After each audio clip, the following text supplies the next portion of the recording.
This is Sports Stuff with Jim and Muff with their homies. Hello, We're alive. homies. Well, That's us. That's them. This is Sports Stuff with Jim and Muff, and today is Tuesday, April 11th.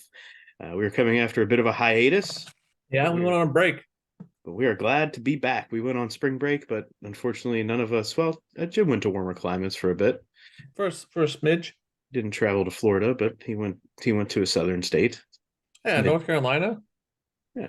We call that southern state, or we'd call it like a mid-Atlantic state. I always thought it was southern. I didn't get the memo that it was mid. That was a question. It's a very mid state, I guess. It's mid. So for anybody that's new, I'm Muff, trying to steer this rudderless ship. Alongside is the Ohio Homer, the Ohio Degenerate, Jim. Hello. Mayor of the Crack House. Mayor of the Crack House. More to come in the NHL here shortly. Also joining is the medical degenerate, the degenerate of all things medicinal, aside from the things that come to your mind first, Alex. That's me. And lastly, but certainly not least, is the guru of officiating, the guy behind the plate in the field and hoping to dodge linebackers, Nate. that might be the best description you've ever given of me. Hoping to dodge linebackers. Sometimes with a break comes new ideas, Nate. That and pulling offensive linemen, I will add. Dodging the pulling guard. Yeah. Do you ever have to dodge a pulling tackle on a counter? No, I've had to dodge a couple running backs a couple of times, but that's about it. Sweet. So this is Sports Stuff with Jim and Muff again, Tuesday, April 11th, after a hiatus of, I don't know, it's been a couple weeks, huh? Yeah, about two and a half. So we've got a lot to kind of dive into. We're going to try to hit some of the main points that have happened over the past couple of weeks. But as a reminder, you can always follow us at Sports Jim Muff on Instagram and Twitter, sportsstuffw/Jim _ Muff on Facebook, on YouTube. Subscribe, comment, rate, review, poke, like, tickle. Get the bell on. Do a little jig. Ooh, jig. Nice. I don't know why that one came to my mind today. I liked it. Thanks. A little river dance. Yeah. All right, loyal listeners, it's your time. Get in there, do the things, share all of what we do throughout the year. Make sure everyone else knows what's going on. Tell a friend, make a friend. Subscribe to the YouTube channel. Turn on the bell, as Jim says. Do all the things. Keep us going up, up, up to the moon. Up, up, and away. All right, so normally this is the time where we chat a little bit about what's going to happen in this episode, but just so we know, it's going to be a little bit of everything. While we're in the normal beginnings, let's a little NHL update. We will start with Jim, the Crack House, the mayor of the Crack House. We're in the playoffs. We are in the playoffs. Playoff alert. The playoffs has not started yet, but they are in. We're in. Yeah. Which is kind of weird to me. And this is for you hockey people. You're going to have to help me out here. Okay. So of the teams that are not in, they're on what I'm guessing is the bubble. Am I right in saying the bubble? I mean, I don't think that hockey really calls it the bubble, but the concept is the bubble, yeah. So what is it? So like in the Atlantic, you have the Florida Sabres or the Florida Panthers, Buffalo Sabres. In the Metropolitan, you have the Islanders and the Penguins. Okay. Yeah. In the Western Conference, you have the Jets and the Predators. So you got a theme here, a pattern. Two teams. Uh-huh. And then in the Pacific, the Flames. Like, how's this work? There's just more separation. Hey, you remember in hockey, Jim, you can earn up to 3 points per game. But how? So can the Flames get back in? I thought if you win in regulation. Any sort of win is a 2. A regulation loss is nothing. Overtime loss is a point. So yes. So the Flames just keep winning, they get more points, therefore they can get in. Up to 3 points can be given out per game, but it has to be like 2 and 1. Okay. So the important thing in the NHL right this minute is that the Washington Capitals are beating the New York Islanders, which is good for the Pens. Yeah, it's good stuff. But like, can the Flames, like, who's blocking them from getting in? Right now, the Flames are, if the season were to end at this moment in time, Flames are in. Okay. The Flames are the 5th in the Pacific. I thought it's only 4 teams of each division.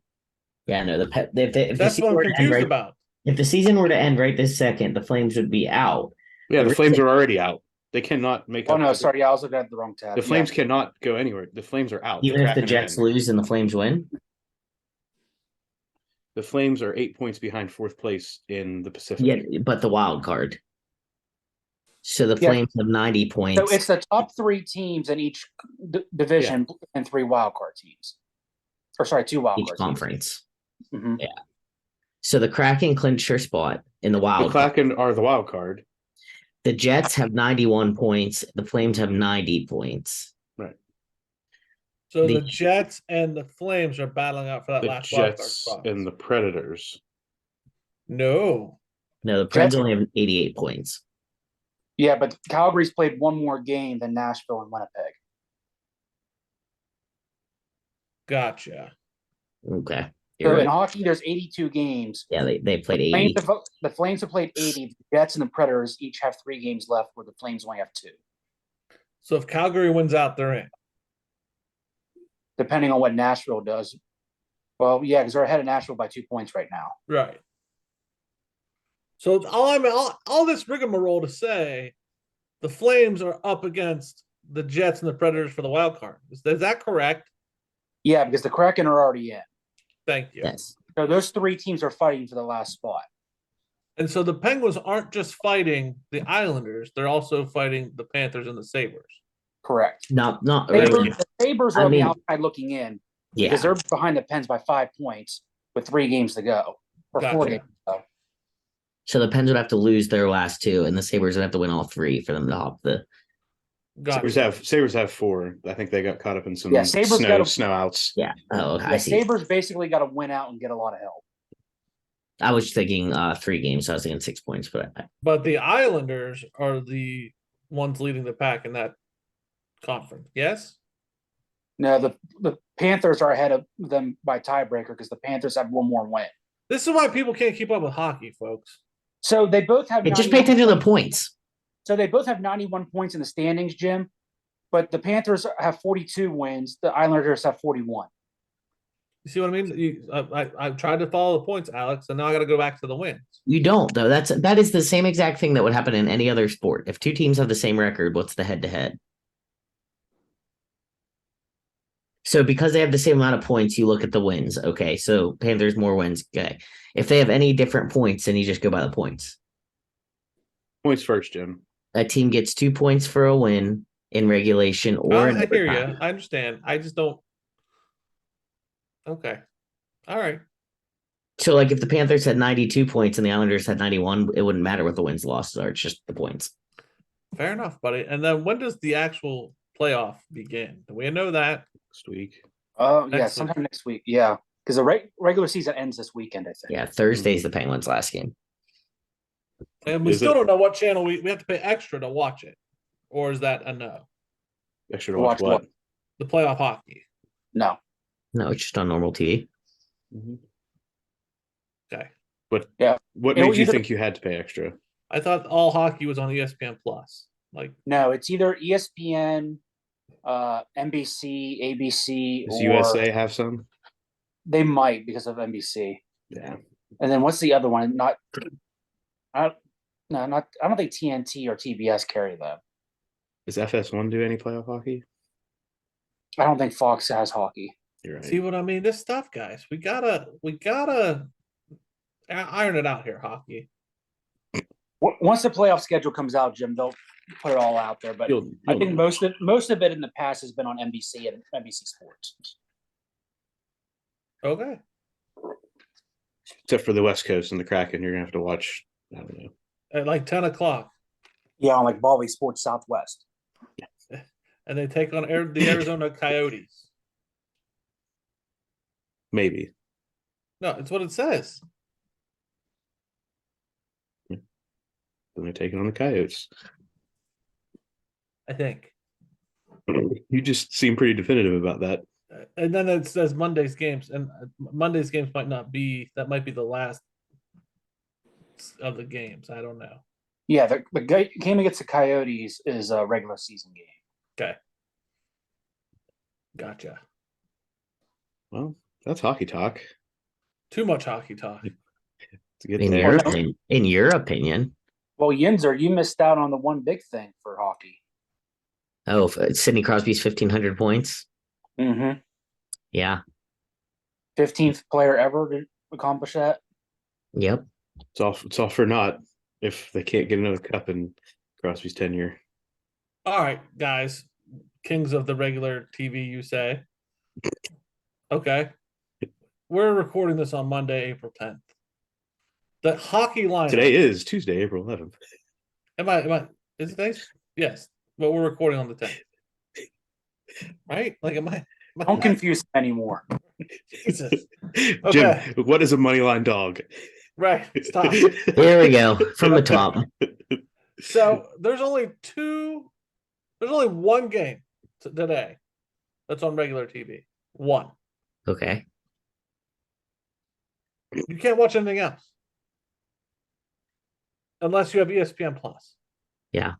Is that the same as the other major sport? Pretty much, yeah. You get baseball like crazy. There's like 7 baseball games on. It's the beginning of the baseball season. They all have these local contracts for baseball too. Like, it's all about the contracts. And I get what you're saying. Playoff hockey TV schedule, right? Let's just look this up just for Jim, so that he feels better about watching the Kraken as the mayor of the Crack House. It's due Thursday. I get to watch Vegas and Seattle at 10:30 at night. It's your fault for picking a West Coast team, buddy. Get pumped. So the first round games will be on ESPN, ESPN2, ESPN2, ABC for a weekend game, ESPN. It seems that everything will be on ESPN, ESPN2, or ABC, Jim. Okay, so the playoff hockey will be on TV. Thank you, Muff. Yes, they just picked that up this year. I think NBC's contract was up after last year. Yeah. So there you go, Jim. Let's flow right into some baseball talk, where the Pittsburgh Pirates are somehow still relevant in baseball, about 7% of the way into the season. Somehow, even though I don't think anybody wants to talk about it. well, we don't want to jinx it. There's already been a jinx because they've already lost one of their best players for the year on the most For the whole awkward year? slide, a fractured ankle. Yeah, They said but it's someone said anywhere from July. 3 to 4 months, so he'll be back by the end of the summer. Baseball lasts like 11 months. It's like hockey.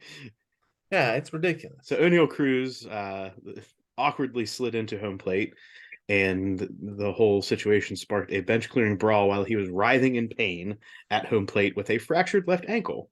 What were the Penguins pissed off about there? The Pirates? Penguins. Or Pirates, yeah, sorry. I'm still not. The Buccos, if you want to not get confused with the P's, Jim. Why were they so pissed off?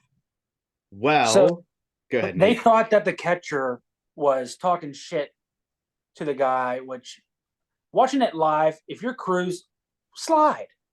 Slide like a normal human. Yeah, I don't care if you're a 6'7" giraffe, slide. A 6'7" giraffe.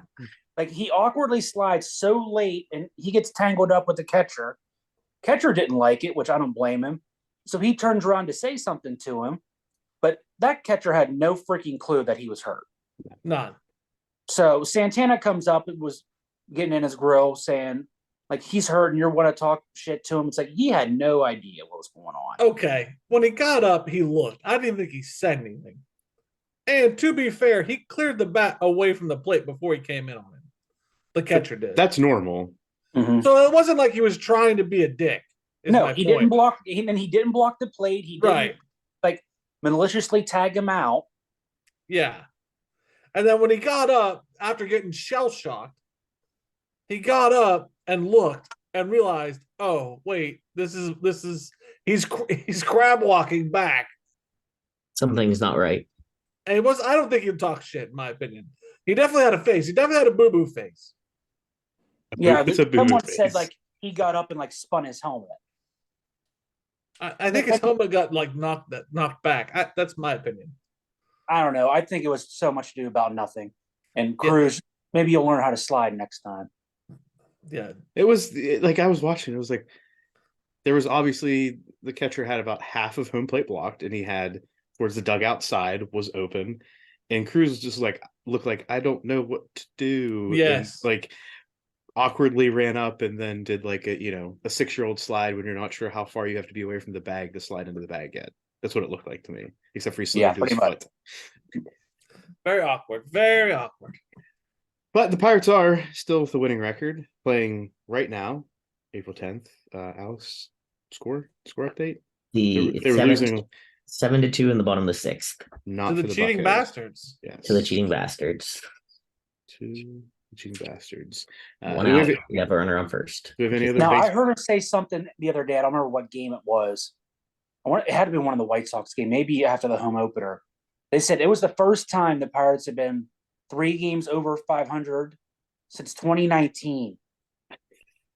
When Andrew McCutcheon was still on the team?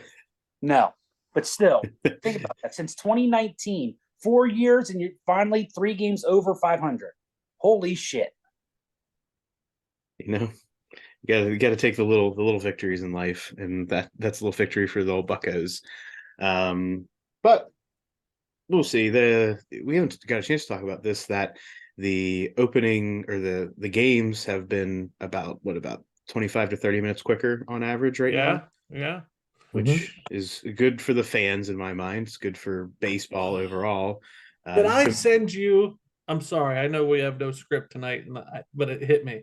Did I send you the TikTok of the baseball? I wish I remember the teams. I'm sorry. I'm riffing here.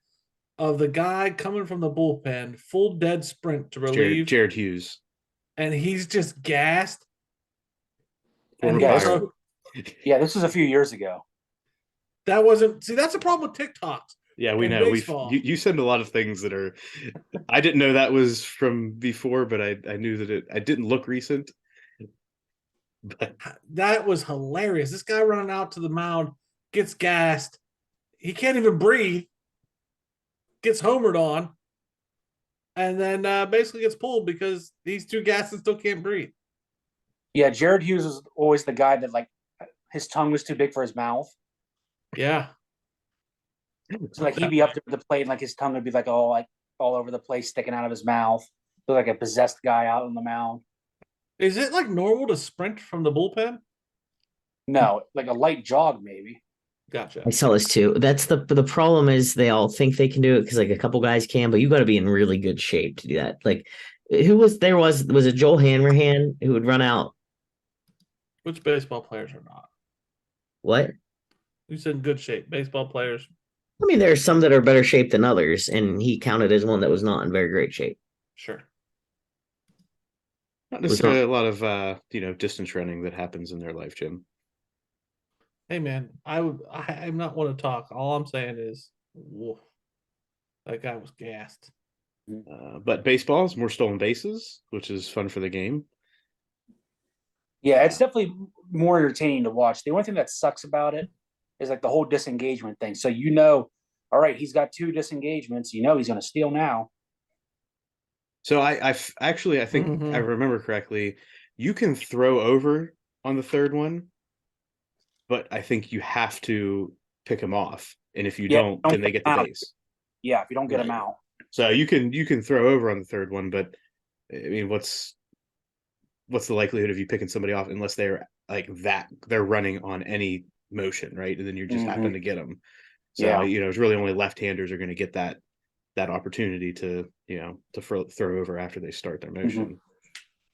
So, anything else in baseball world? Any other favorite teams?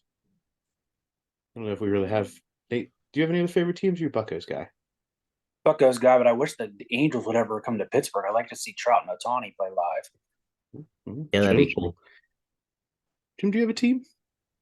Not really. I'm free agent. Yeah.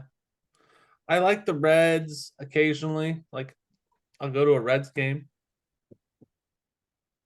Jim comes off more as a player fan than he is a team fan. Yeah, that's about right. That's about right. All right. Well, it's this time where we say let's get into the show and talk about some stuff. But let's get into some NFL chat in the off season. Anything? Okay, let's go. Yeah, we're not doing it. Got it. I'm not doing it. Got it. Jim's not engaging with the off season. I'm not there, man. But Jim is draft. It's draft month. It is When we draft get close to the draft, I'll give you some excitement. month. Okay. All right. So in the football world, most recently we've had OBJ sign with the Ravens on a 1 year up to $18 million deal with 15 guaranteed, but it also has a lot of those extended into voidable years, blah blah blah. I think it's guaranteed 15 million, but don't expect it all to happen in 1 year, 15 million. So was interesting, right? Because there's a lot of talk about OBJ possibly going to the Jets. Those are the only two teams I really heard about were the Jets, maybe the Cardinals. No, not with them trying to trade out D-Hop, new coach. I don't see anybody wanting to go there. Yeah, but it was not expected for him to go to the Ravens because Lamar Jackson has not been solidified yet, which brings us to the Lamar Jackson saga, which continues. You don't think this will help solidify him in Baltimore? I don't feel like OBJ signs in Baltimore unless Lamar says, yeah, we're going to get this figured out. I'll be there. Yeah. I mean, Jackson is franchise tagged, so he would have to hold out. There'll be no holdout for him. I feel like he could still hold out. He may end up there. Rumor has it he recruited Odell to come to Baltimore. Is this before? Well, he said he had known he'd been leaving, huh? Yeah. So we think that Lamar's going to end up in Baltimore. Yeah, All I'm said pretty and done. solid on that. Yeah, nobody wants to pay him. That's also true. We've also got Aaron Rodgers still hanging out in the whole Green Bay situation, even though Green Bay ownership, or whatever we want to call them, the ownership group or however that works, have said he's not going to be around, or they're looking to move on to Jordan Love. Jets GM is saying he's going to be here. So they just need to work out the money. Need to work out, I think, the picks. I think they got to work out what picks are going to go to Green Bay in this one. The money, I don't think, is really anything that is to be discussed. I think it's the picks. How many number ones are they going to get, and then what other draft picks? When do we think that's going to get done? It's got to get done before draft night. If you put this out past the draft, you're screwed. It'll happen right at the draft.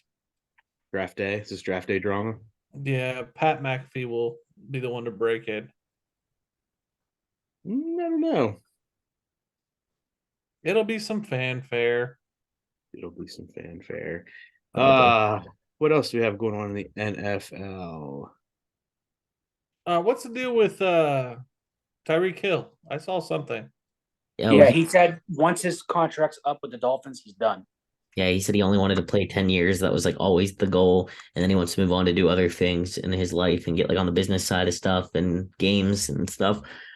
Part of me is like, maybe he's in his mind, you have 10 good years. And then like, he's going to start petering off around that time probably. So he's like, I'll just go out on a high. Yeah.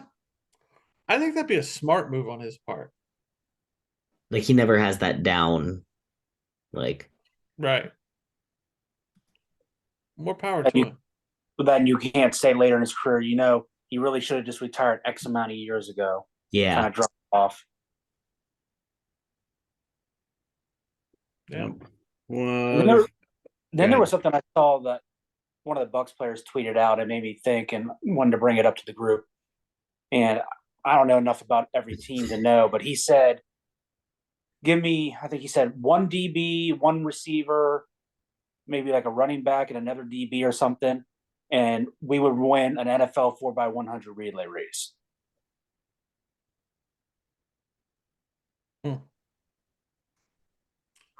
Then there's Zeke. Zeke's pissed off. No team has signed him yet. Read a report on that. He's not happy. Nobody's reached out.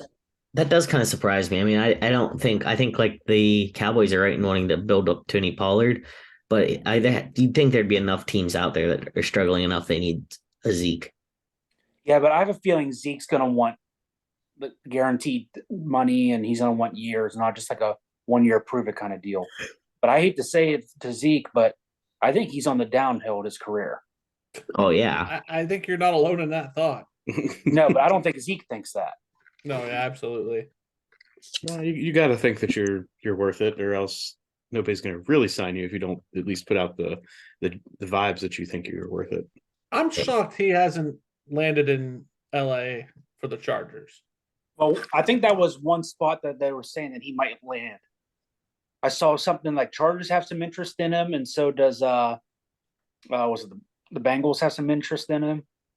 Didn't Eckler stir up some crap about not wanting to be at the Chargers? Yeah, I think he's going. So they would need someone. That's what I mean. I'm surprised that they like as cheap as the Chargers like to get people. I'm surprised they haven't worked something out with Zeke. And hey, man, it's LA. You know what's legal out here. Come on. But is it legal still for them to use? I think you're still in trouble if it's in your system. I mean, I'm pretty sure they can work some things around. What is it? The league testing begins on April 20th, begins on 4/20, and you can be tested once between 4/20 and I think the beginning of the season. And then after that, you're good. So just hurry up and get tested on like 4/21, and then you're good. Well, you don't get to pick. I know. I mean, I'm pretty sure some of them do.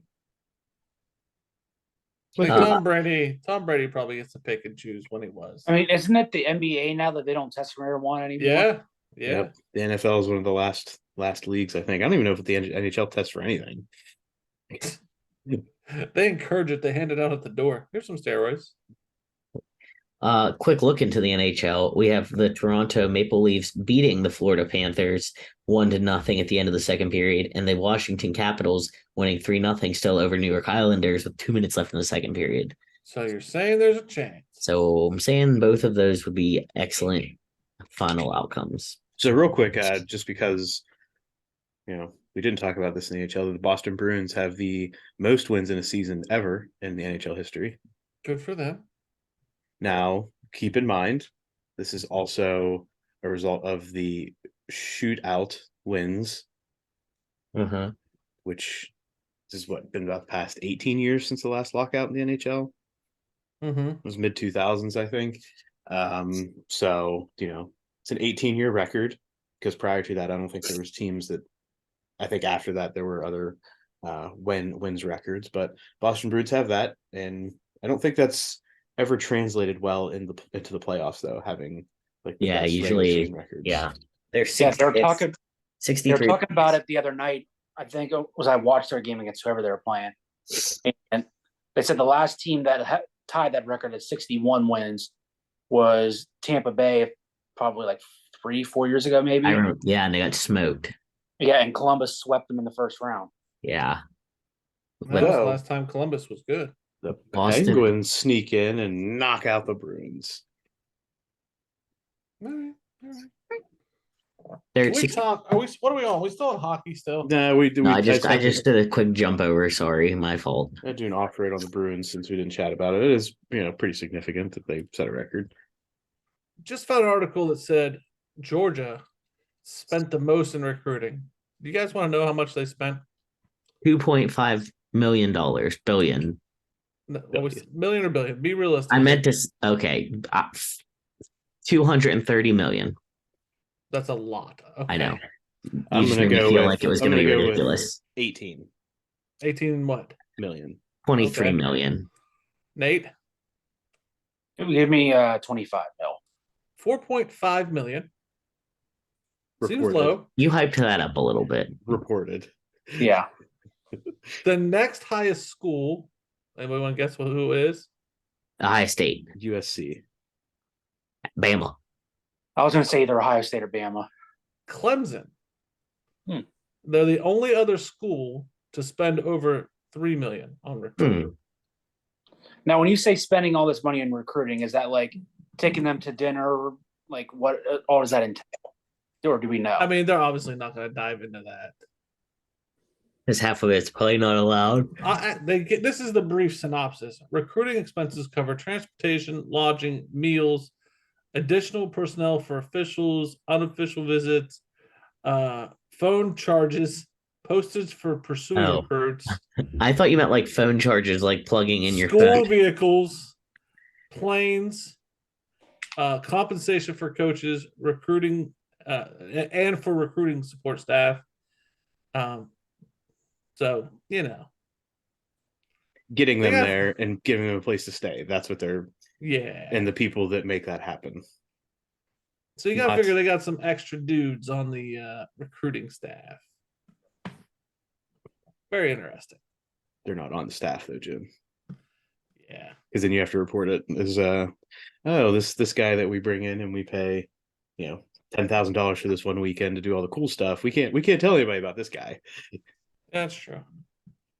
Can't tell anybody about this guy. So what else? I'm just looking through some of the things that we've missed. We got the football Masters. football draft. Right. So while we're still in football, the draft Mhm. is upcoming. Rumored. The rumor is that Bryce Young's still number one, even though many are putting CJ Stroud as the better prospect. I remember who I was watching the other day that flipped him and did put CJ Stroud at number one and Bryce Okay. at number two. Thus far, I've heard a lot of Bryce Young number one. Yeah, this was an ESPN, like a mock draft. I'm trying to remember whose it was. It was like on at the gym, so I wasn't listening. I could just see it. Mm-hmm. I, for one, think that CJ Stroud should go number one. I think he's going to have a potentially a better and longer career. I think CJ Stroud has some unfortunate injuries coming his way at some point. Did Somebody you just put mark the this blue hex down. on him? I want this written down. That's all I want. So write it down. That I said CJ Stroud should go number one. Yeah. I mean, that's just real. I think he's going to be the better quarterback, all said and done. I think they're all going to have growing pains. I don't think anybody's a week one starter this year. I agree. No, I agree. I don't know. Maybe in Houston. You're right. Didn't think about Houston. Houston is the outlier. Who is Houston's quarterback on their roster at the moment? Davis Mills. Little Dougie Yeah. Davis. Hmm. Who do we think the third quarterback is that goes? Jesus, I didn't even know there were three in there. Oh, what's his name? Anthony Richards from Florida. Florida. Either Yeah, I him was or gonna Will say Florida. Levis. Or Will Levis? I think- What's it? Richardson. Ugh. Well, who needs? Oh, that's tough. I have to think about that. Are we doing a Hey, mock draft episode? I think Will Levis is 4. It depends on what teams needs a quarterback at what time. For me, Yeah, but I think either way, I think Will Levis goes 4. I don't think he's as good as the guy from Florida. Well, I mean, they both have their downsides, right? They both have cannons for an arm. Like, that's been discussed across the board. Will Levis has a little bit more of a resume to go by just because he's played in more games. Anthony Richardson, the discussion is, who is he throwing to? Florida had nothing. So is it more? It's more impressive then. well, you got to figure there's okay. So Cardinals, Texans, or no, Carolina, Texans, Cardinals, Colts. You got to figure all four of them quarterbacks are gone. Yeah, Cardinals aren't taking anybody. you think? Didn't Murray just sign an extension last year? But I thought he's always on the hot seat. Well, He's- now that Kingsbury's gone, he's going to get another opportunity. yeah, he's And then got you have a year or two. Seattle, Detroit. Seattle is fine. Colts are taking a Right. quarterback. It's just a matter of who they want. Who's left, right? Is that really what this Yeah. comes down to? Who's of those four? Who's left for them? Yeah, Colts are going to take a quarterback. Seahawks, I don't think they will. No, Calm down there, Homer. no, I refuse. Nobody said anything. Calm down. Detroit could take a quarterback. But that, Jared Goff. but that goes back to that quarterback's not going to start. Mm-hmm. Yeah. Will Levis would be great in Detroit. Well, he's got time to sit there for a bit, right? That's part of it. So, just the Panthers and Texans will be taking quarterbacks. Do we agree to that? Yes. Yes. What position do we think the Cardinals select? I think they trade out of 3.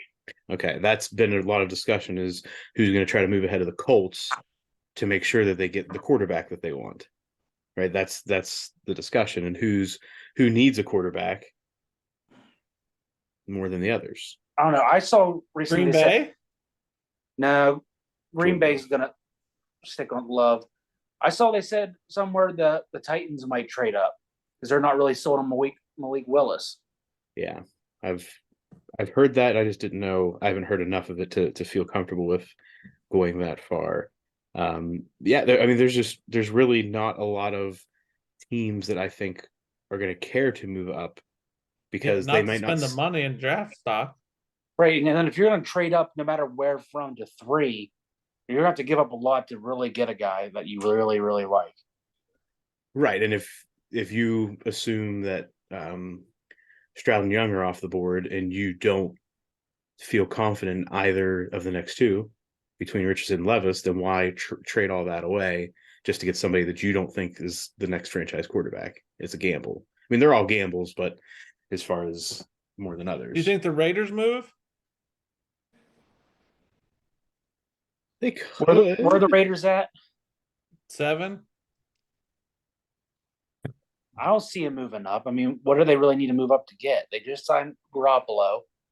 I mean, I don't think they could really trade up to go get unless there's someone they really like they don't think is going to make it to 7.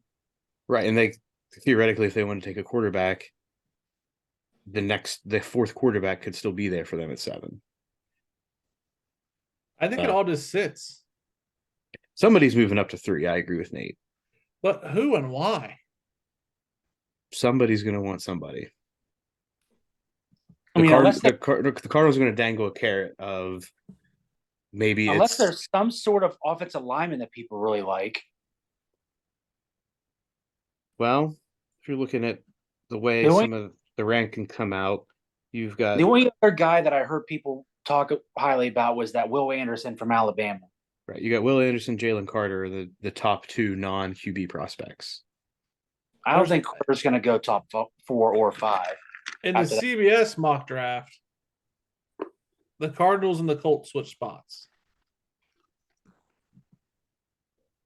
See, I don't see the point in that because the Colts are going to have to give up a good bit. The Cardinals put some feelers out there and threaten to take him. Threaten to take who though? The Colts could the quarterback they're looking at. Well, that's the thing is the Colts could just put the smoke screen up and say, we're not sure who we're going to take, and it's a guessing game if the Cardinals want to try to do that. But Colts could really just call their bluff and say, go ahead and pick a quarterback if you want. We'll pick whoever's next. Yeah, if I'm the Colts at 4, Young and Stroud are gone. I don't think from what I see, Will Levis and Anthony Richardson, I think they're fine with either one. They're the same kind of build, same kind of quarterback. I think Richardson's a little bit more athletic. Mm-hmm. And maybe the Colts even look because, they got rid of Jonathan Taylor. Maybe the Colts look and get Bijan Robinson out of Texas. And then there's another scenario where Carolina throws everybody for a loop, takes Richardson first. Yeah, I don't think that's going to happen. Oh, if they took Richardson first, Carolina would be on fire. And then the trades start happening there because then Tennessee comes up and snags 3 from the Cardinals to grab one of the 2 that is left on the board. That makes sense as far as trades go. But that starts with something stupid. Right. What about, this is draft related, but not draft related, Cam Newton coming out and saying that there are not 32 quarterbacks in the NFL better than him. But I'm willing to back up. But it's okay. I'll back up all of these quarterbacks, but there aren't 32 better than me. 32 in the league right now? That's what he said. But it's okay. I will be a backup. But only for these 10-ish quarterbacks. Even if there aren't 32 starters better than him, there are backups on teams that are better than Cam Newton. Cam's just like that clingy girlfriend that just wants to take no for an answer. Man. True. Please, so Jim, please. On the flip side of this coin, right? Like, you got to applaud the man for his confidence. I feel like I will be saying this about other people. I will say that he did say he was willing to back people up. He then went on to name quarterbacks that mostly have come through his system. Like he had his youth leagues or his youth camps. He pretty much named every quarterback that had come through his youth system, and then like Aaron Rodgers and like the consensus best quarterbacks in the league who didn't go through his camps, probably because they're too old to have been around. I was gonna say because they're older than him. Yeah. What do you want him to say? Like, and to play the other side of the coin, what do you want him to say? Just nothing. I suck. Don't Nothing. pick me. Nothing. Just say I'm willing to play for a team that will give me the opportunity. I will serve as a backup. Yes, I want to be a part of a team. I don't know. I kind of disagree with that. I will mentor a quarterback. I disagree with that. I like that kind of mentality. I'll be like, oh, okay. But then nobody's going to sign him because nobody wants him to be sometimes a starter. so. I feel like if Kenny Pickett would have come out and said that, like say, sold. Give me it. First off, go back and listen to the episodes. I know I was a bad example. It was a bad example. I was using it more as the team, not as a Pittsburgh guy. Is more what I was getting at. If Ben Roethlisberger said that, let's use that as an example. Yeah. You'd be like, what an arrogant bastard. He's not that good. I don't know. I would be hard pressed not to like somebody that comes out and says, I'm the best. No, he didn't say he's the best. He just said he's better than 32. He might be 31. He's 31. But he's not 33. He didn't tout himself as a basically he's better than Davis. He's basically better than Davis Mills. That is what he's saying. Man, I put too much stock in Cam Newton to say that he's right. Because he proved me wrong. Cam Newton once. Yeah. That burned me bad. Told me once. Shame on me. We've all had those moments. Yours was just very public. But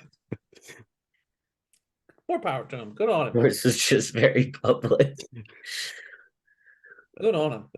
Well, that's enough for some NFL chat. Real quick, let's talk about the NCAA basketball tournament. I was going to say UConn and LSU.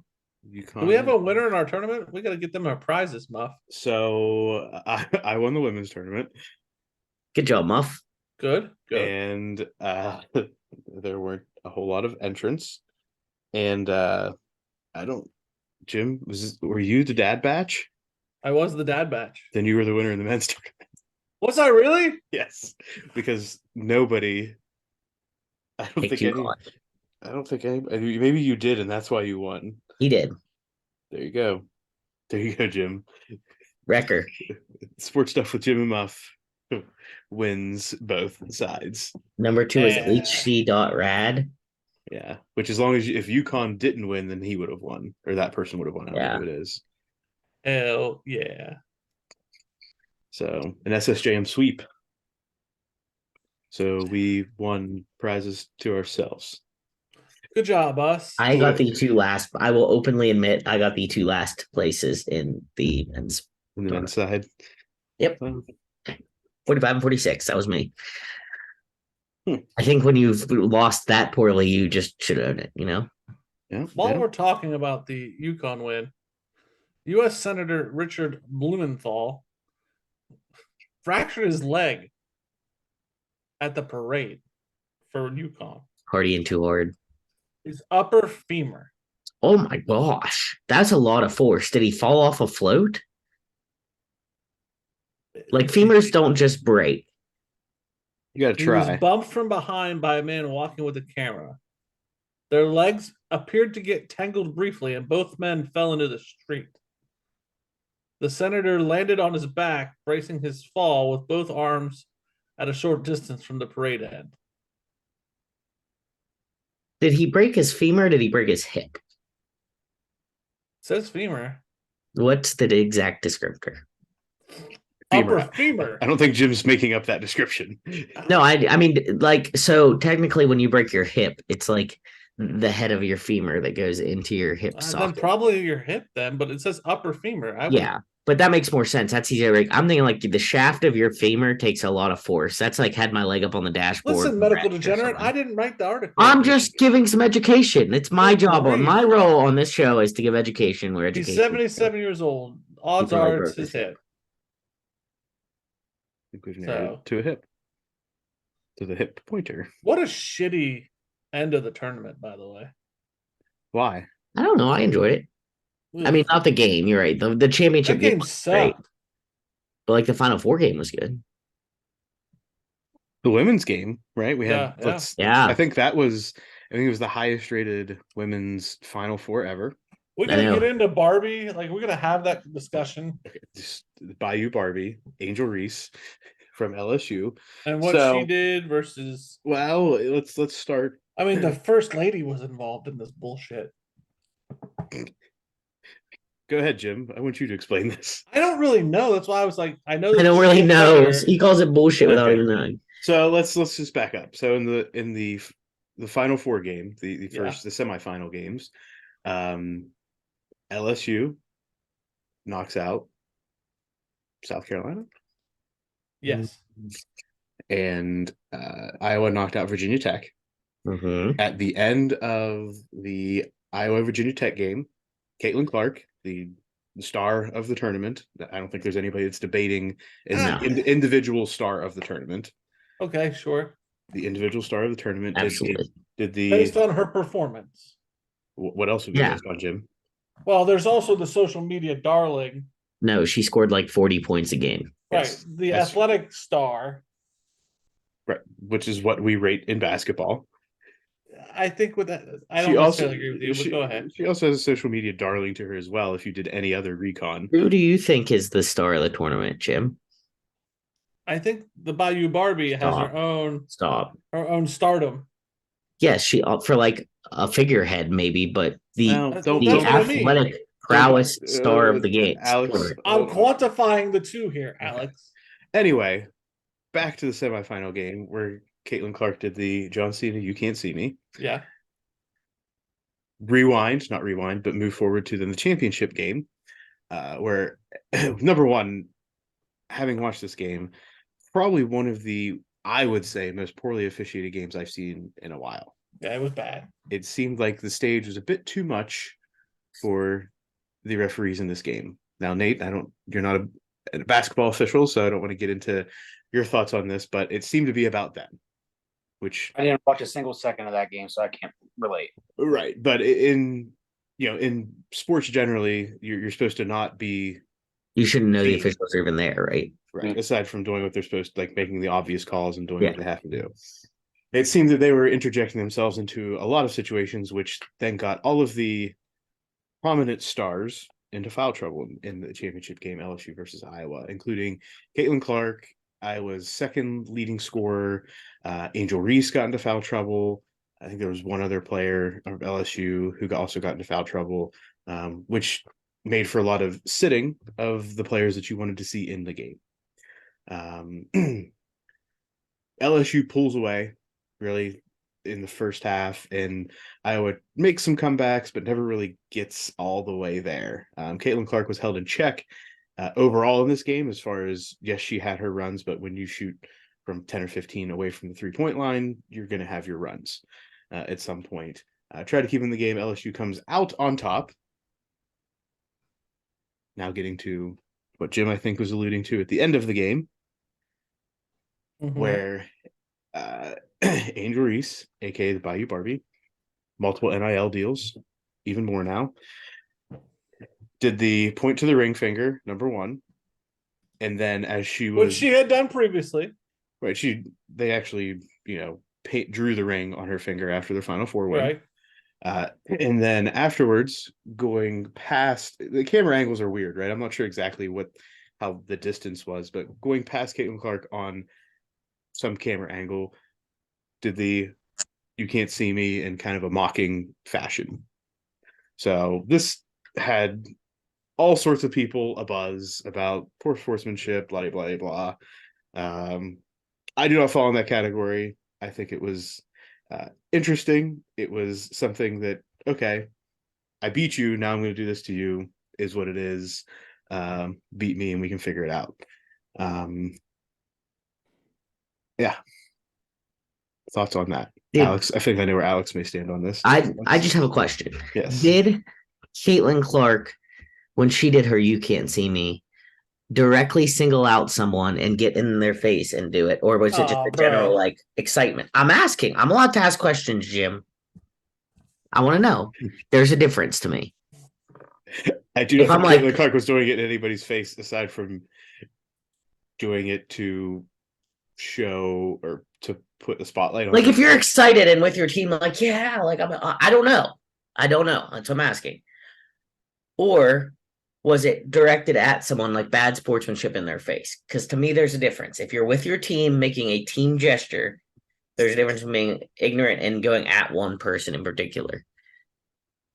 And it wasn't a retaliation thing because it's not like Caitlin Clark was taunting Angel Reese the whole game. And then at the end, like if she would have done that to her after like a couple big threes or something, and then at the end of the game, Angel Reese comes back and does it to her, okay, fair, all's fair. You know, you started this battle.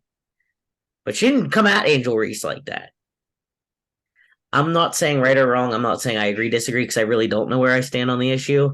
I think sounds like we know where you stand. No, I'm being serious because I don't know. Like I don't know enough. I didn't watch enough women's basketball to know if this is a pattern thing for either of them. Angel Reese is, I'm not gonna say known for, but she's not afraid to say stuff. And I'm not saying that's towards other people, but she's not afraid to speak her mind. I'm not saying that's directly at other players, which she owns it and owns that's part of who she is. But also leading up to this, everybody was about Caitlin Clark, everyone was about Iowa, and LSU was kind of a afterthought because one, they had to get through South Carolina. I heard more about LSU throughout the end of the tournament than I heard about Iowa, to be honest, because of their coach and the outfits and the Bayou Barbie and all of that. Until Caitlin Clark started playing her ass out like crazy, then you started hearing about Caitlin Clark in Iowa. I don't know, Jim, thoughts? Look, I got no problem with what she did, and I don't think it's any different. You have a problem with what Caitlin Clark did? Nope. Okay, as long as you're going even. I think they both played their asses off. They both trash talked, and I don't really see a difference. And I do have a problem with, like, if you're going to shit talk one and not the other. I have more of a problem with the fact that this kind of crap happens in men's sports all the time, but now girls get a little excited into the game, and now it's a problem. Well, I think it's a problem because we're differentiating the two. No, I'm saying I think it's a problem because if this happened in a men's game, I don't think it would be a big deal. But we expect the women to act like proper ladies and not act like Charles Barkley didn't think Caitlin Clark did anything wrong, but Charles Barkley thought that Bayou Barbie, I'm sorry to forget her name, Angel Reese was an ass. I think Angel Reese took it one step farther, probably. I think that Caitlin Clark started it, and I don't think Caitlin Clark is blameless. I think Angel Reese, between the drawing of the ring and I just think like she kind of set herself up to be not the bad guy, but like the foil. Do you know what I mean? Like you set yourself up at that point to be kind of the cocky one already, and then you do that, and you've really put the target now. Caitlin Clark came out and said she didn't care. Like, hey, we're both competitors, and that. So that to me, once Caitlin Clark said I don't care, I kind of just don't care either. Like, but I think that when I look at him, I will say I think Angel Reese took it one step farther than Caitlin Clark did. But in my opinion, neither one of them deserved to be like crucified for it. I think they were just into the game. I had this same argument with they were on my side, but we were discussing like people getting in trouble at like a track meet for celebrating. Like you're like not expected to do that. And I'm like, wait, so you're telling these kids that bust their asses that they can't celebrate, but if a linebacker on Friday night makes a great tackle, they can jump up and fool themselves. Do you know what I mean? Like it's I think we have an unequal standard. Like if a person's competing, I don't care if you're competing in freaking underwater basket weaving. If you're excited, you're going to show some emotion. Let them live. I think it's funny. I think it's great. Well, I just am glad that like some like women were showing passion about their sport. People were watching the game. They were into it. I think it's going to roll into a thing where, if you can get some good players like this to make some splashes, maybe he gains a little traction. I think I'm going to go real hot, guns hot for a second. And Muff, you do what you want. Took you 10 or 15 minutes into the discussion to get I know where you're going with this, and it's going to irritate me a little bit, I think. I'm sorry. I think that there is a double standard sometimes. I think that there are some, and I'm not accusing you, Alex, but I think there are some that are okay with the white girl. I knew you were going to say this, and I disagree 100%.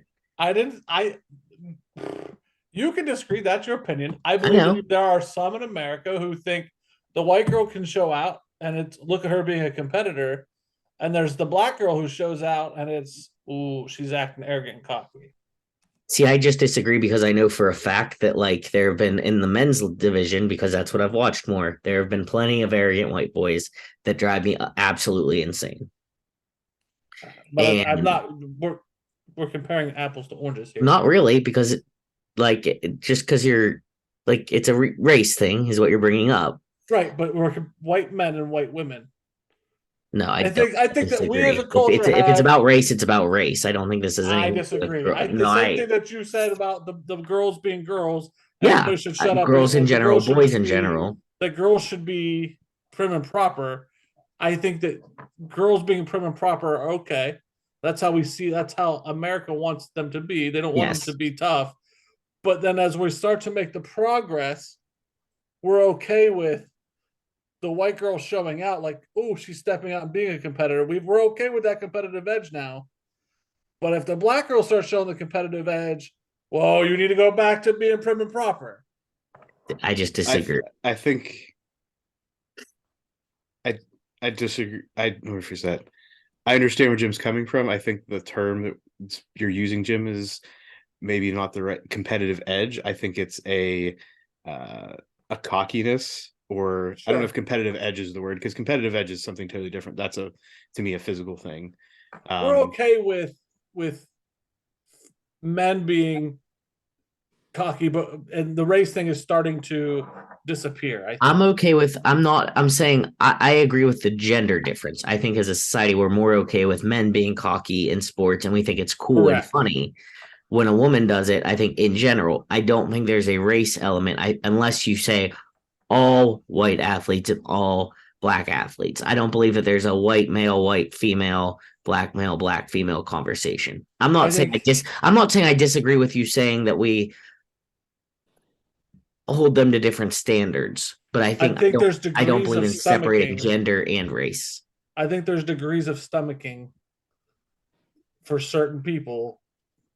Like they can have the blue lollipop, but they can't have the pink lollipop. They can have the green lollipop, but it's okay. But they can't have that red lollipop at all. Yeah, They're all lollipops. I get it. But I'll agree to disagree. I agree to an extent. I agree with what your point. I don't agree with the gender part of it. Okay. A lot of basketball talk, a lot of women's basketball talk. Spring break. Spring break. This is where we are. Let's roll into the Masters. Some golf talk. So the Masters last weekend. Koepka. Did not win, but this, or as my pap would call him, Kopaka. Not to be confused with John Rahm's son Kepa. Yes, which was a Jim Nance thing. But so the Masters played at Augusta National Golf Club in Augusta, Georgia over the past weekend. Saw a lot of rain, saw a lot of delays, frustration, and had a lot going on. So play was suspended in the first on Friday and Saturday. Got through Thursday. Brooks Koepka jumps out. Brooks Koepka is leading after round 2 and 3 conclude. Brooks Koepka was also the beneficiary of playing in the best conditions on his first 3 rounds. His first 2.5 rounds, and then he was playing in the same conditions. But first Thursday started out with, I think, like 80 degree temperatures. Was I think one of the lowest, if not the lowest scoring rounds in Masters history, because the conditions were perfect. Great weather. Everybody was shooting low scores, not what was anticipated, because there was a lot of talk about every day was going to have rain. They got into Friday, and that's where the rain started. It was also like 40s and 50s on Friday and Saturday and early into Sunday. So a lot of conversation about that. Tiger Woods was not in the mix, but it ended up making the cut, and then later on was drawing before Sunday started. Plantar fasciitis, I believe. Fasciitis. And we also had the storyline of Sam Bennett, the amateur, who went into Sunday's end of third round, he was still in the final group at that time. But ultimately, John Rahm outlasts Brooks Koepka in Live Golf to take the Master Jacket. Was that for his first time? It was his first Masters, Mhm. yes.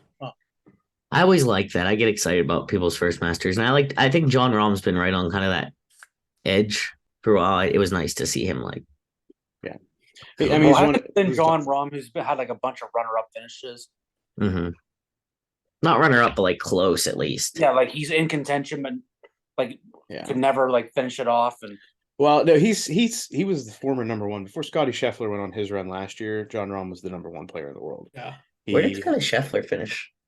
Scotty, I think, was top 10. Which I mean, I whatever. think he was like 7 the last time I looked. I didn't know where he ended up though. Yeah, I think he's still top 10. Because of some of this change in structure, though, Scotty Scheffler won last year's Masters. John Rahm wins this year because of some of the pressure that Liv has put on the PGA. The Masters payout was about $500,000 more this year than last year Good. to incentivize this structure they put in place to incentivize the bigger tournaments and the players to play in all the big tournaments, which majors you're going to typically see them play anyway. But there's other tournaments throughout this. But there was a lot of conversation on the last day. If anybody bought into this or saw this, Patrick Cantlay, who was playing with Victor Hovland in the group ahead of Brooks Koepka and John Rahm, is notorious for playing very slow, like going right up to the line of they have to be put on the clock in his groups, but plays right up to it. So there was a lot of, you saw Brooks and John sitting or standing, waiting for Patrick Cantlay to move forward. You even saw Victor Hovland kind of walking as Patrick Cantlay was getting ready to hit. You also saw Victor Hovland hitting before Patrick Cantlay got to the green in some instances, trying to speed up the process, but did not help. But Brooks Koepka, as Nate pointed out at the beginning, a little bit of a choke job. There's some people that are saying that maybe Live Golf, because they only play 3 rounds, maybe Brooks Koepka was not ready to play a full 4-day. My uncle brought that up. And the other thing, do you think that the people that play Live Golf should be allowed to play the Masters?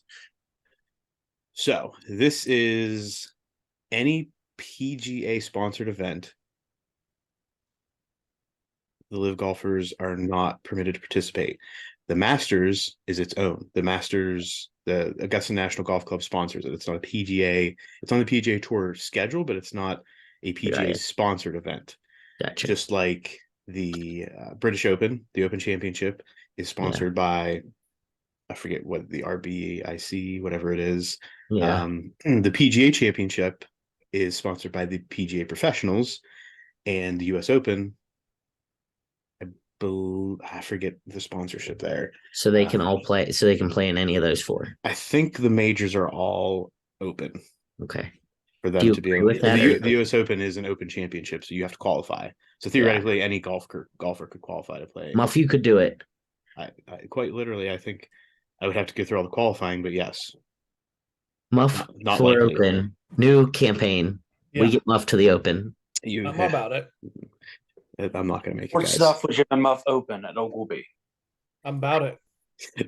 That was the first qualifier. Jim has found a format that he likes. Yes. Yes. You golf and then you can subtract your score. You can decrease your score by the beers you drink. I am about it. Now, I know we're talking golf, but I saw this the other day. I think we need to do a get together and see if we can do what I saw on I think it was TikTok. You have to do a hot dog and a beer per inning in a big game of baseball. I would throw hot dogs everywhere. Oh, yeah, the the beer hot doesn't dogs. bother me. I could put that if you just said a beer printing, I'd be in. Yeah. But the so- hot dog would probably get me. Yeah, no. No way. Ugh. I agree. That's a lot of hot dog. Well, especially Why not the go to games going extra quicker innings, now. too? We need this maybe in the old system of baseball where you have like over 3-hour games, but I don't know if in the current, that's 9 beers and 9 hot dogs in like 2.5 hours, guys. I mean, 9 beers. I have no doubt in my mind I could put down 9 beers in 2.5 hours. Hot Alex, dogs. That's where I shotgunning draw going one. innings.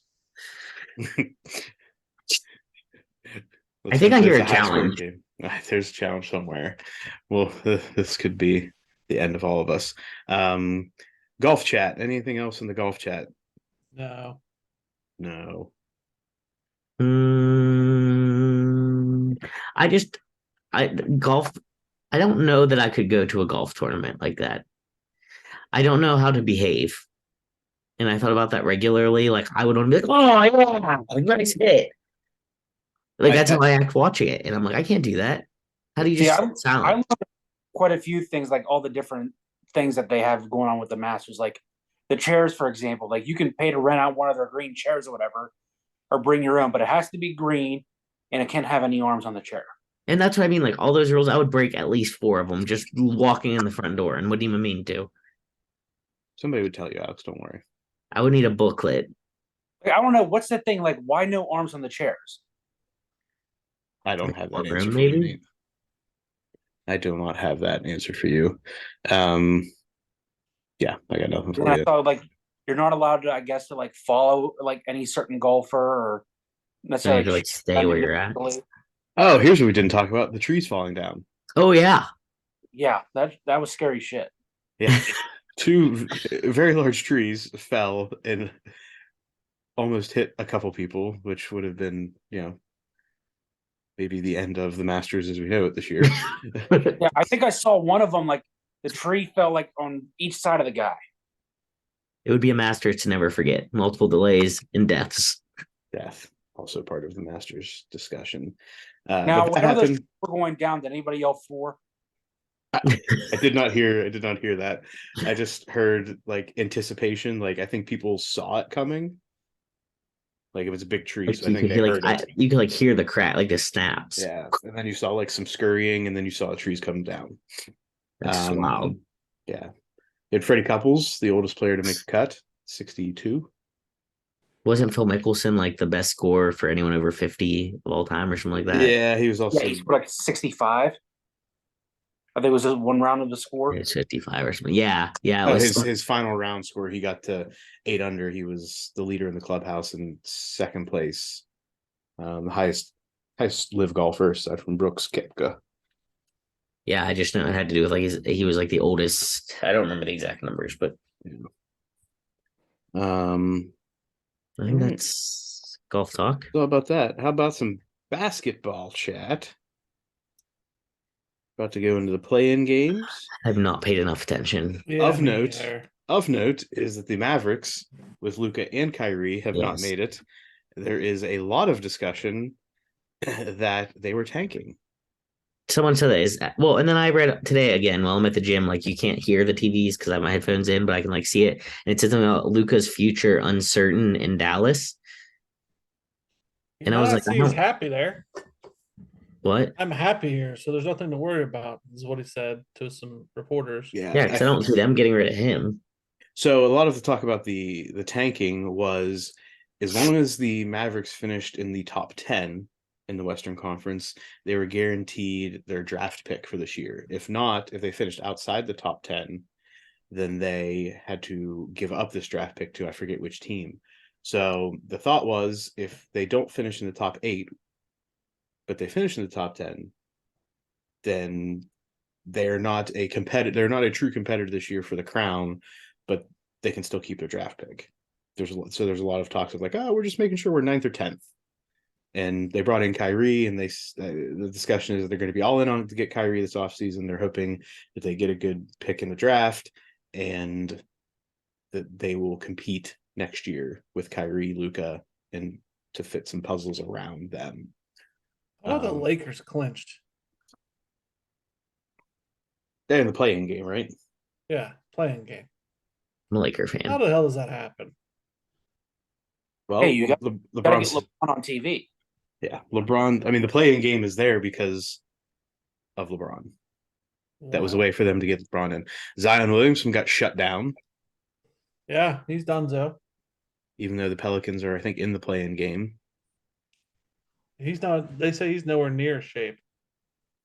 This is going to be the continued discussion: is Zion I go back ready? to when we started this podcast. I think. And I said that he was not going to have a good career because he's too big, and you said Yeah. no. Yeah, absolutely. You were like, nah, he's going to be okay. All credit to Muff.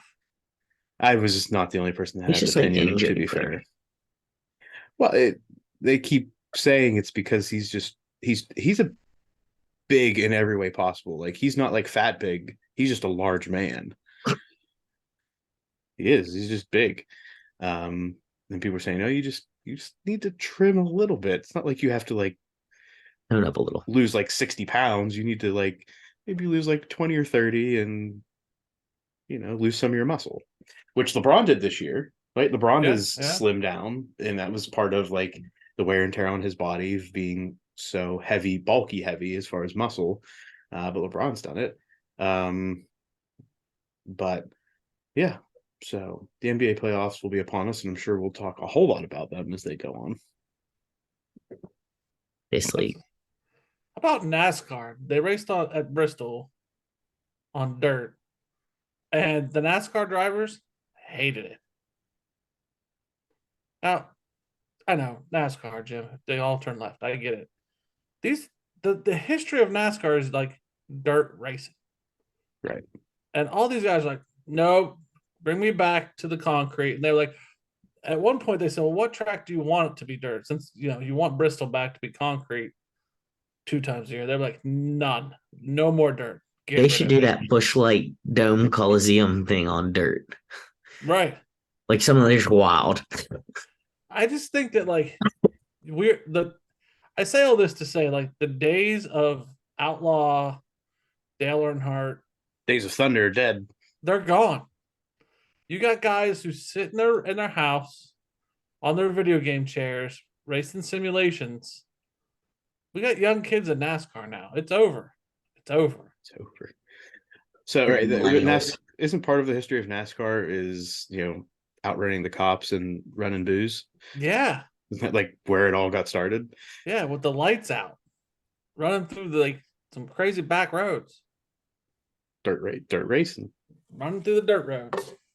Not no more.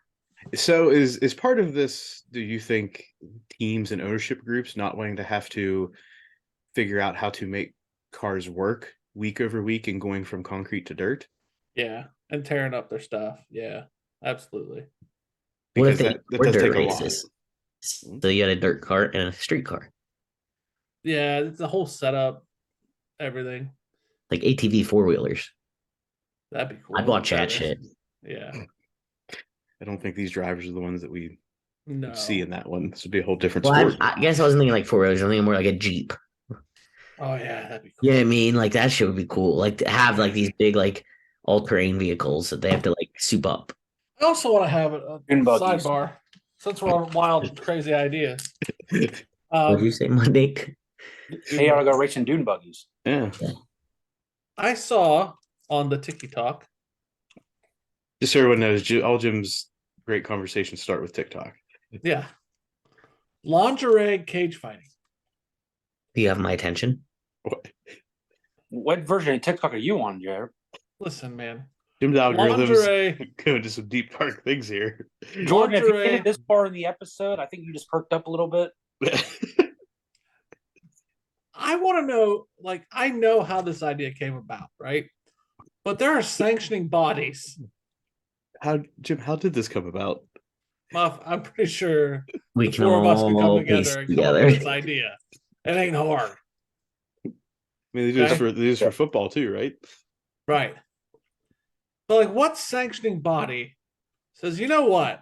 I'll allow it. The same one that does slap boxing. Oh yeah, the cool ones. Fair enough. You win. The cool ones. The cool ones. And is it sanctioned? Yeah. The people just want to have a good time. What state? I need to know this. I'll find that out. Hold on. It's got to be Florida. Like the real version of the movie Stripes going on right now. What was the one intern's name that used to help us look up the Mac? No, Mac was the weather guy. Is it Jim's guy? I don't know.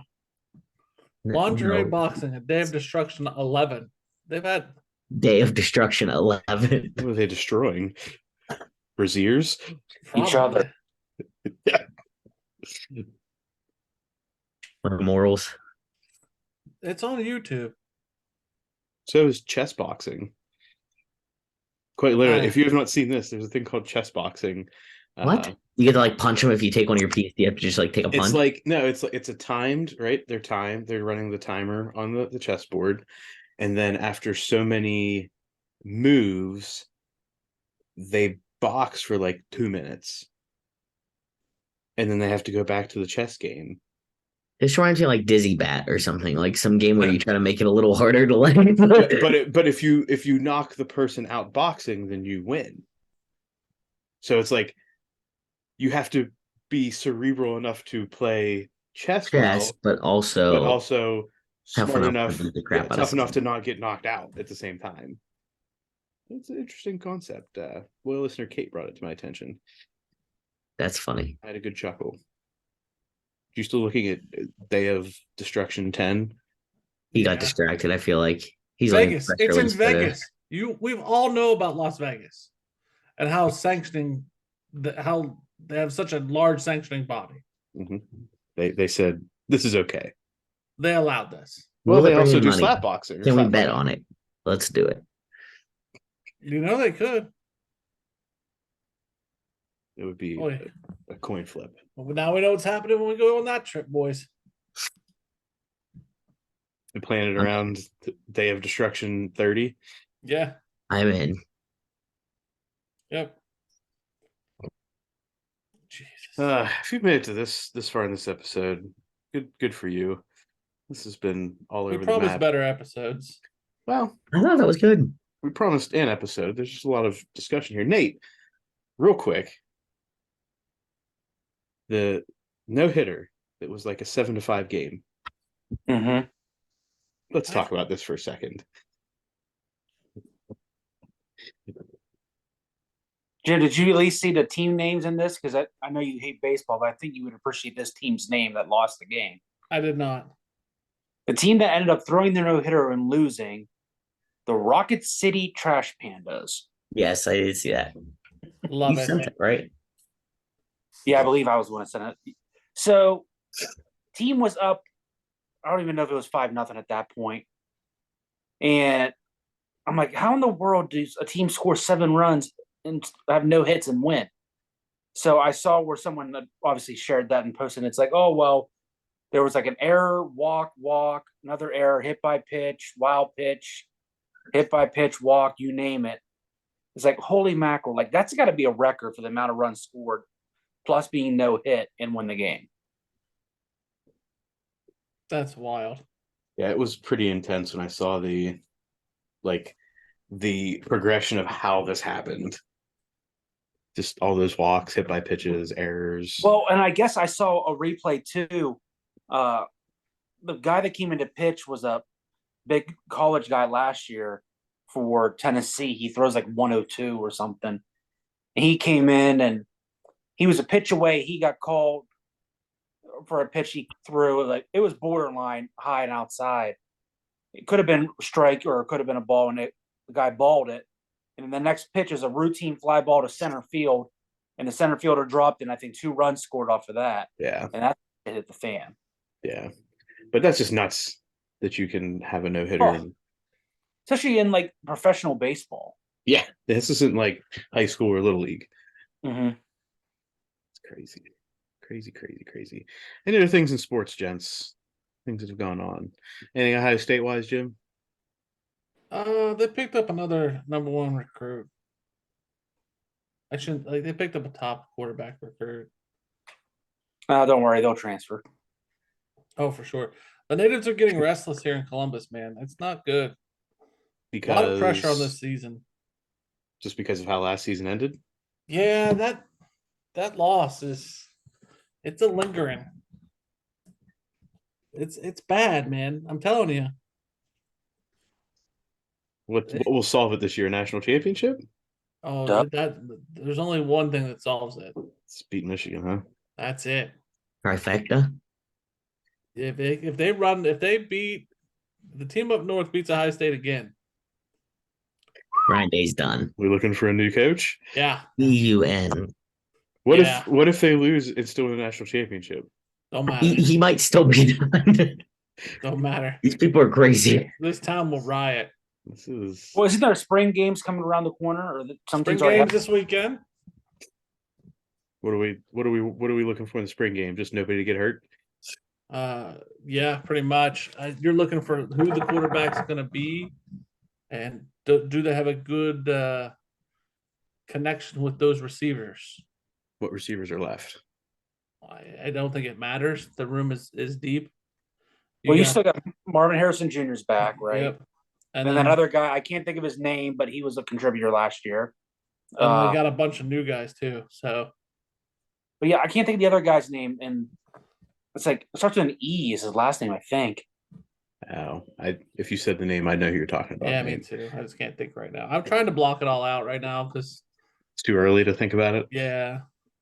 Listen, man, I used to be like die hard, know everything, get into conversations, but like you gotta get your brain out of it or it'll eat you up.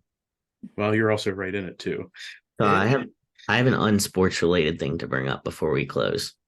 I think that at some point soon we're gonna have to start back up on Alex's movie reviews. Yeah, we'll have to do that. Is there a movie you have in mind, Alex, that we've talked about? No. I've been thinking about it. Movie in mind for Alex. Go ahead. Cocaine Bear. I think the theme was more like classic movies that classic movies I haven't watched, but I will. That was last year's theme. I will try to sprinkle in Cocaine Bear at some point. But Alex, have you ever seen Boondock Saints? You know what? In totality, no. I know about the movie. Well, then you've seen it. Then if you've seen any of it, then but not enough that like I would be able to review it right now. Okay. I'll keep you guys think of a really good one in solidarity for next time we record to suggest to me, and I will keep Boondock Saints and Cocaine Bear on the outer skirt short list. Yeah, on the short list for potential if I'm really Pulp Fiction. Oh, I have not seen Pulp Fiction. Well, that's it. That's the one. That's the one. Okay. Nate, have you seen Pulp Fiction? I have not. Well, we got Both two. Both of you should have to watch it. If I'm ever not at the Diamond this week. That's true. All right. Well, last quick look in. We have the Washington Capitals up 4-2 against the New York Islanders with 3 minutes left. And Toronto and the Florida Panthers are in overtime. I know everyone isn't going to matter because they're going to hear this and it's going to be over. But it'll be done. It's exciting for me. It's all for naught if the Penguins can't win a game. Exactly true. So, all right, that wraps up this week's episode of Sports Stuff with Jim and Muff with their homies. As always, subscribe, comment, rate, review, poke, like, tickle at Sports Jim Muff on Instagram and Twitter, Sports Stuff W/Jim Muff on Facebook, on YouTube. Get the bell on, as Jim says. Tell all the people you know, because for this rocket ship to continue to climb upward to one of Saturn's moons, outward, expand outward in the universe.